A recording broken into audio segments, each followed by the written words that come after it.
గౌరవనీయులు కేంద్ర హోంశాఖ మంత్రులు శ్రీ అమిత్ షా గారు, కేంద్ర సివిల్ ఏవియేషన్ మినిస్టర్ అయినటువంటి రామ్మోహన్ రెడ్డి గారు,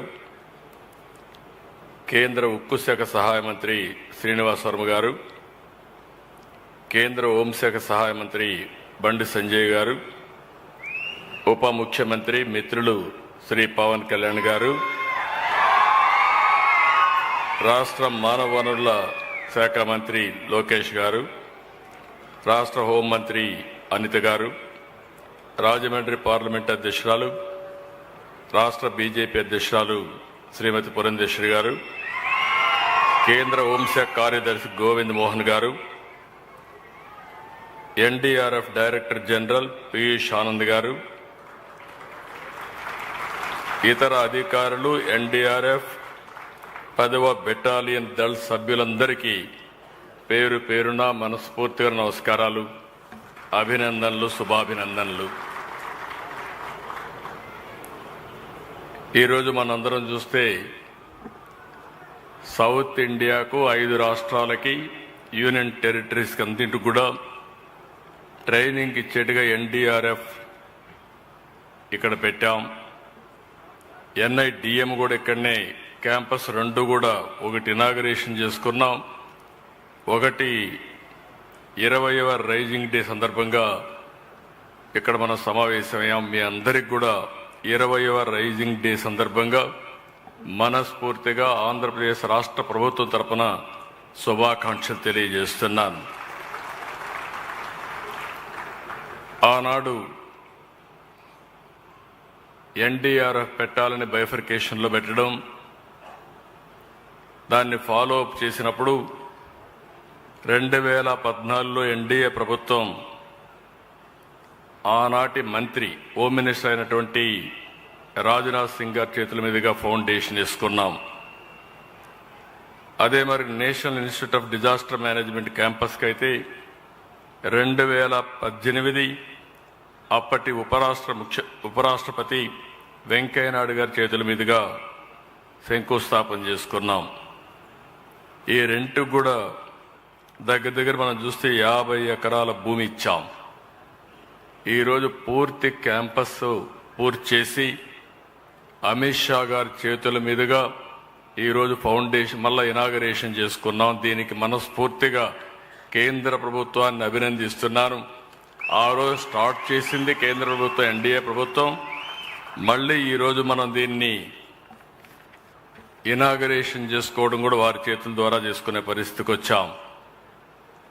ఎప్పుడు కూడా ఎన్డీఆర్ఎఫ్ అనేది నేను చాలా సందర్భాల్లో చూశాను. ఏ డిజాస్టర్ వచ్చినా ఫస్ట్ గుర్తొచ్చేది ఎన్డీఆర్ఎఫే గుర్తొస్తుంది. ఏ డిపార్ట్మెంట్లో ఎప్పుడు ఎవ్వరూ చేయలేని పనులు ఏదైనా ఉంటే అది చేయగలిగే శక్తి ఎన్డీఆర్ఎఫ్కు ఉంది. అది వాటర్లో కావచ్చు, ల్యాండ్ మీద కావచ్చు, లేకపోతే క్రిటికల్ జంక్చర్లో ఫారెస్ట్లో కావచ్చు, ఎక్కడైనా సరే సమర్థవంతంగా ఎదుర్కొంటున్నారు. కొన్ని లక్షల మంది ప్రాణాలు కాపాడారు. కొన్ని లక్షల మందిని ఈ యొక్క విపత్తు వచ్చినప్పుడు వాళ్ళు కాపాడే పరిస్థితికి వచ్చారు. మన దేశమే కాకుండా విదేశాల్లో విపత్తు వస్తే 2011 జపాన్ ట్రిపుల్ డిజాస్టర్ వచ్చినప్పుడు, 2015 నేపాల్లో డిజాస్టర్ వచ్చినప్పుడు, 2023 టర్కీ భూకంపం వచ్చినప్పుడు సేవలు అందించిన ఘనత ఈ ఎన్డీఆర్ఎఫ్కే దక్కిందని చెప్పి కూడా నేను మీకు తెలియజేస్తున్నా. నేను పర్సనల్గా కూడా చూశాను, అన్ని చాలా సంక్షోభాలు చూశాను. కానీ ఉదుహుదు చూశాను, విజయవాడ ఫ్లడ్స్ చూశాను. ఎవ్వరూ రాష్ట్ర ప్రభుత్వంలో ఉండే అధికార యంత్రాంగం చేయలేని పనులన్నీ ఎన్డీఆర్కి చెప్తే ఒక క్రమశిక్షణతో ఒక సాహసోపేతంగా ఆ సమస్యలు పరిష్కారం చేసింది ఈ ఎన్డీఆర్ఎఫ్ చేశారని చెప్పి కూడా నేను మీకు తెలియజేస్తున్నా. Today I'm very happy. I'm following honourable home minister. Now he is emphasizing training program. He is creating dashboard. Personally, he is watching everything. I have seen so many home ministers, so many disaster management ministers.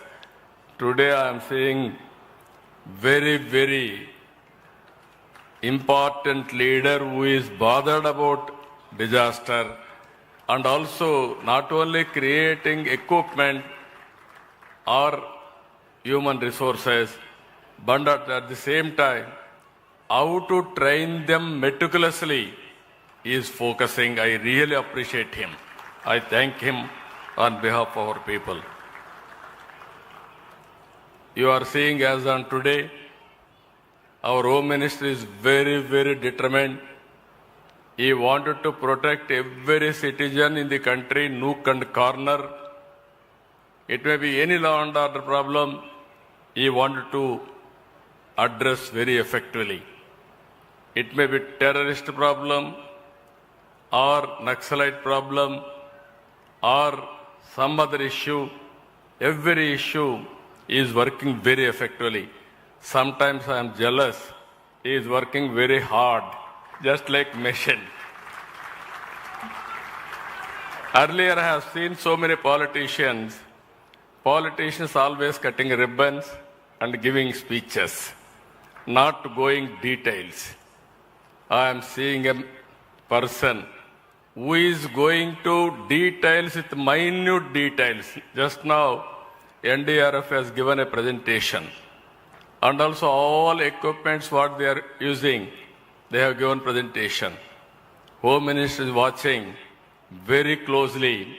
I am thinking he is having so many ideas in his mind. In the near review, he is going to implement all those ideas for the disaster management. That is how shrewd he is. If you see today, any politician has to take risk. Always, home ministers are vulnerable to protect the people. That is where our home minister is unique in controlling law and order. And also he is focusing very strategic areas. Whenever I discuss with him, he is always thinking very innovative ideas. Just now he is guiding me. Andhra Pradesh is totally destroyed. Don't think routine, go innovative way. That is his suggestion. I really appreciate him.